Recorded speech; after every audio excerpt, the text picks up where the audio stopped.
All right, so it's almost 4 o'clock in the afternoon, and I've been working on this little doodad all day. I've been actually working on it, glue off and on for about 4 days.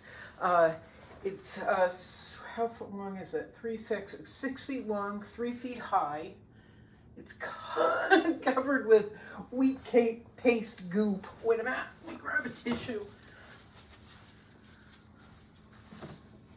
I've been, as I've mentioned in another video, when I first introduced this, I've been taking old prints of my work, and it's like dozens and dozens of images of my work, and shredding them, and then putting together this collage, wheat pasting together this collage. We're gonna come in a little bit, I gotta remember to glue there, put something there. But this is like 1.5 layers of collage that I've been working on, as well as the figure, painting and repainting. I think in the last video where I talked about this wasn't drying well. It is now. The Neo McGilp has kind of absorbed a little bit into the cardboard and into the aerosol. They've adhered, is what I really mean. They've adhered together really, really well. So now when I put down a brush stroke like I did here, it's drying or getting tacky within an hour, so I can still play with it, and then I can come back and go over it. So the lines and the brush strokes are getting clearer and clearer. I still have to rework the face, rework the figure a little bit, but overall, I'm pretty happy with where we are. I think I just said this, but there's about 1.5 layers of, sorry, there's a piece sticking up and I don't want to miss it. There we go.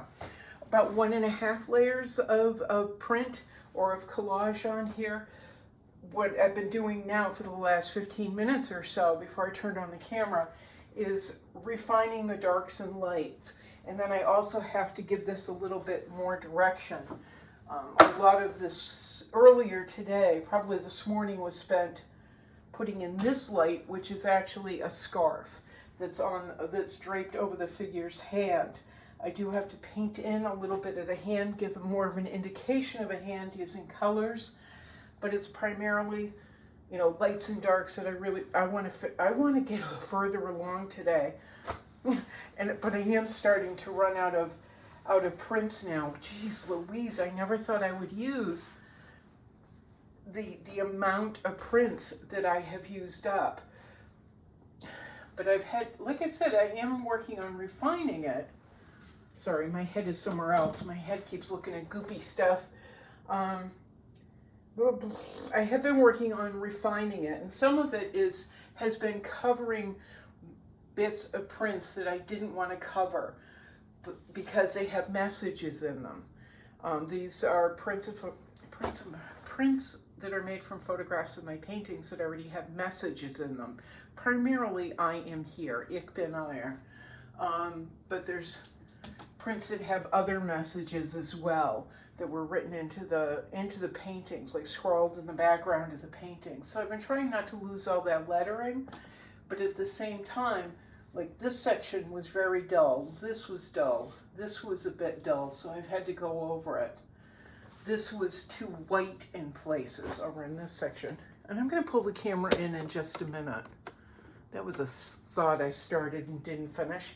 But I'm going to get a hold of a friend of mine who's going to help cut this down, cut the plywood down so it really is 3 feet by 3 feet instead of just like the gigantic board with cardboard glued on top.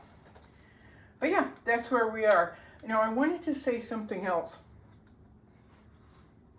Nothing to do with painting. I started celebrating last night because the kickoff to the inauguration was online, and it was so exciting watching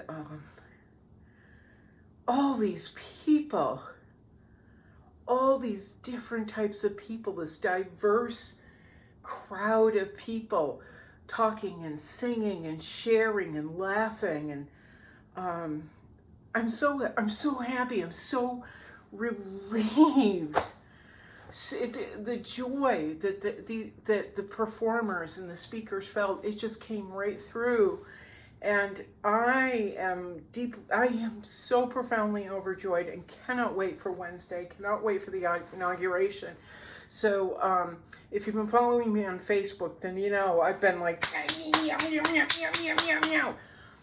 for over 4 years about Trump. And then I lay off because I go, well, nobody's going to want to read this every second of every day, and who cares? But since the insurrection, well, you know, since Trumpers tried to overthrow our government, I've been a little angry and upset. And I've gotten a number of messages, one from someone I knew in my childhood. I haven't seen them in 40 years, and I don't think we've spoken since 5th grade. It's someone I really, really did admire as a child, even though we didn't have a big relation, you know, we were friendly, but we weren't friends. I really thought the world of this guy. I really did. I thought he was just kind and decent and lovely. Turns out he's a Trumper. So he was telling me how to behave on my own Facebook page. That never goes over really well, and I think he's unfriended me, which is absolutely perfectly fine. Because if you're on that train, we have nothing in common. Your compass is off. Your value system is fucked beyond words. And no. So, but anyway, yeah.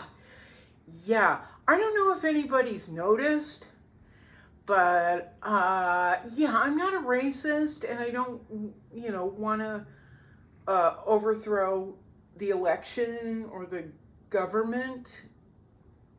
Like, I don't know. Maybe I've been vague in my adoration for drag artists and for, you know, people who are gender nonconforming and, you know, nonconformists in general. Maybe I've been vague about it for the past 10 years, but I happen to like people that are on the fringe. I happen to really just enjoy celebrating all types of people. Maybe I've been vague, so let's make it clear now. I will never support the likes of Trump, never have, and hopefully we will never be stuck in this position again with an idiot like that. I want to be, you know, apparently I wasn't clear enough for the past 5 years, so let's clear that up right now. Let's, you know, make sure everybody understands. You're a racist, you don't belong here. You don't belong anywhere near me. You think women don't have rights? You don't belong anywhere in my universe. You don't believe in gender equality or gender nonconformity? Guess what? This is a no dick, no douchebag zone. So you are more than fucking welcome to leave. I am saying this because this morning I got a message from someone else I happen to really, really, really like, and it killed me. She went down a dark rabbit hole in March, started following all these cute, stupid, fucking ass QAnon conspiracy theories, and I try and be pretty diplomatic. Most of the time I am diplomatic. I believe in giving people the chance to turn themselves around. They're gonna get it, so I don't need to point out, this is really fucking stupid. This is stupid. The Democratic Party is not run by a cabal of pedophiles. Like, that was made up by somebody on Reddit or one of the other right-wing sites, but there are right-wing extremists who go, water is making frogs gay. That's a literal thing. That was a literal thing. And then idiots like Alex Jones, who are like, I need more attention, grab onto it, and they start spewing it, spewing it, spewing it.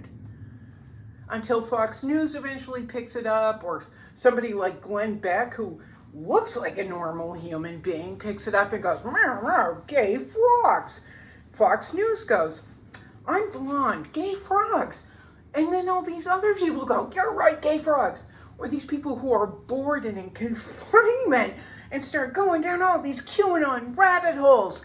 And they're looking under rocks for shit that doesn't exist. You know, they've got the string and the ugh.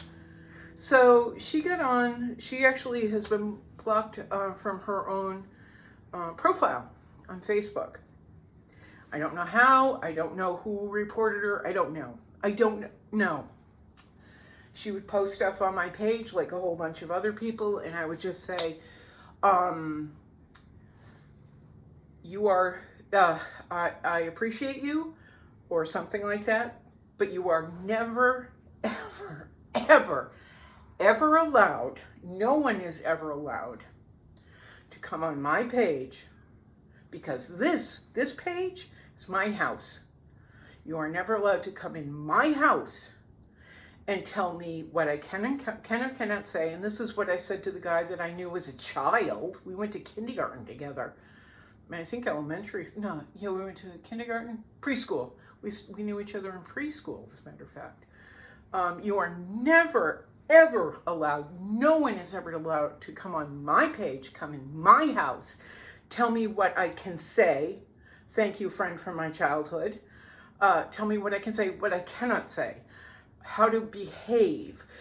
No one is ever allowed to mansplain to me, lecture me, belittle me, humiliate me, try to shame me into joining a party that is so completely blind. They got behind Trump. Got behind white supremacists and propagandists and, conspiracy theorists. It's not going to happen. So I've had to block several people because she got on and she did that. And she was writing me messages. As I said, her profile is blocked. So she went in and wrote me through Messenger. And I said, we're done, is basically what I said. The woman I met, 18 months ago, we were friends. We used to sit at work and we would make fun of Trump. We would kind of laugh about it. It was outrage after outrage after absolute outrage. But she knew him because of his reputation in New York. And she's from New York. So anyone in the vicinity of New York knows what a vile, disgusting family this is and how much they are hated and why. Anyone in New York, pretty much anyone in New York, knows why these people are absolutely hated, because they've had to suffer. New York has had to suffer in many ways at the hands of Trump and all of his little, pals in government. And anyway, there's enough information online where if you want to look his history up, it's there. He's he's pretty awful. So I went on and I basically said to her, I'm not doing this anymore. The woman I met was smart, funny, sharp as a knife, hated Trump, made fun of her coworkers who were like, and it was all men, mainly. Yeah, it was all men. Oh my God, we love him. He says it like it is. They don't get it. They, them, those people, meaning me. I was one of the bigger targets at work because no. Oh no. No. So we used to sit and talk about him and just shake our heads. And in March, she went down a QAnon rabbit hole, and I watched her post and criticize and make fun of and belittle and just say horrible things to people. And I never went on her page. I never do that. Don't go on people's pages and go, you're an idiot, but people feel free to come on mine. So, and I correct that immediately. But anyway, I said, I'm really gonna miss you. I'm gonna miss that friend that I met who was sharp and so funny and snarky and hysterical and had common sense. I'm gonna miss her, but I'm not doing this anymore. So I had to block her. And I thought for about 2 seconds of reporting her because now she's like completely violating Facebook rules and deciding, well, I can't go this way, I'll go a back door way. But I left it alone. She can sit in whatever back-ass town she's in whatever state, I don't even remember now, and just stew. It's really unfortunate because I really, really liked her. We were good pals, but she got sucked in, really got sucked in. And so now I've had other people coming on my Facebook page because I'm like, woohoo, you know, what did I write? Decency and honor. We're going to have decency and honor back. Something like that. And one guy just wrote me and said, I'm sorry to say, I'm finally not like hating on Trump. I'm just like, woohoo. Well, for the most part, woohoo. You know, Tuesday or Wednesday's the day. We've only got a couple days left. And he wrote, let me see, something like, I'm disappointed. Oh, I'm seeing so much hate from you has me questioning you, or something like that. Seeing so much hate is making me question you. So I gave him the you don't do this, the lecture. Then I just went back and I said, you know what? And people always have the option, you know, to just not read my posts or, I don't know, not say a fucking thing. How's that? Keep it to yourself. But I just went back and said, you know what? I'm going to save you time and me the aggravation. I'm done. And so I blocked him. I had somebody else criticizing me this morning. I think what I'm getting down to is we're going to see a lot of people that we have cared for very much who have gone down these rabbit holes punching at the air. Just like punching at the air, grasping at anything they can. I'm not really sure why, because it's going to accomplish nothing. Absolutely nothing. Except a definite end to a relationship with me, to a friendship with me. Because I don't care. I do not care. No one in my circle will speak to me like that. Ever. Ever. Ever. Nor should they be speaking to anyone like that. If you like my artwork, you don't like my politics, you got two choices. Keep it to your fucking self. Not follow me anymore. No, you've got three choices. Sorry, you got three choices. Keep it to your keep it to your fucking self. Stop following me because clearly you don't understand what my artwork or my portfolios are about on any level. Or three, just not say anything.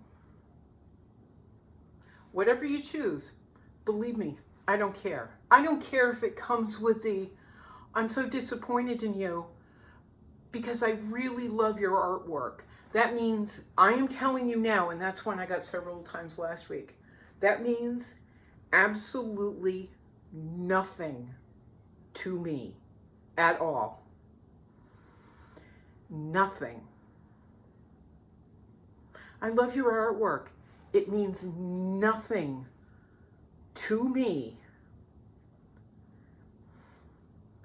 If the prior statements have anything to do with Trump, white supremacy, this stupid lie about the election being overthrown, I mean, any one of the million QAnon lies, nothing. Doesn't mean a thing to me. Because the people who really love my artwork respect the lives of others. They respect equality, inclusivity, decency. And I am excited. We're finally going to have a White House that looks like all of us again. Not just like me, but the real male form. It's not a White House filled with white men who are deciding how they're going to make more money off the rest of the population. This is all of us. This is my friends, the people that I paint, my drag queens, my drag queen friends, my gender non-conforming friends, my African American friends, my Colombian friends, my Hispanic friends, my Korean friends. I'm just so excited. I can't wait for Kamala Harris to get in there. I just can't wait. What I'm saying is, if you don't want inclusivity in our White House and you supported what happened on the 6th in any way, you can stop watching now, because we don't have a thing, a single thing, a single value shared that we share. Yeah, that we share. All right, that's enough of today's lecture. As you can tell, I'm angry. I'm really, really angry. But I'm looking forward to Wednesday, the 20th. I think that's Wednesday, isn't it? Yeah, today's the 17th. This is what I'm working on. I'm going to go shower because I'm still in a shirt I wore to bed last night. I'm going to go shower, pick up a bag of peanuts. I love peanuts. They make me poop. Share them with the squirrels, and then I'll get back to work in a little bit. Okay? But I wanted to show you this. I think I've got a lot more work to go, but we'll get there. We'll get there. All right. I wanted to share it with you before I had to deal with glare. Hang in there.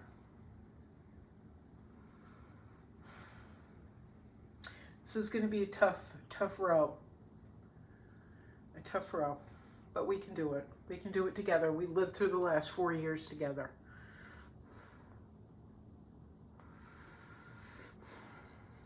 All right. Anyway, ciao. Ciao. Ready? Ready, Carrie? Boink.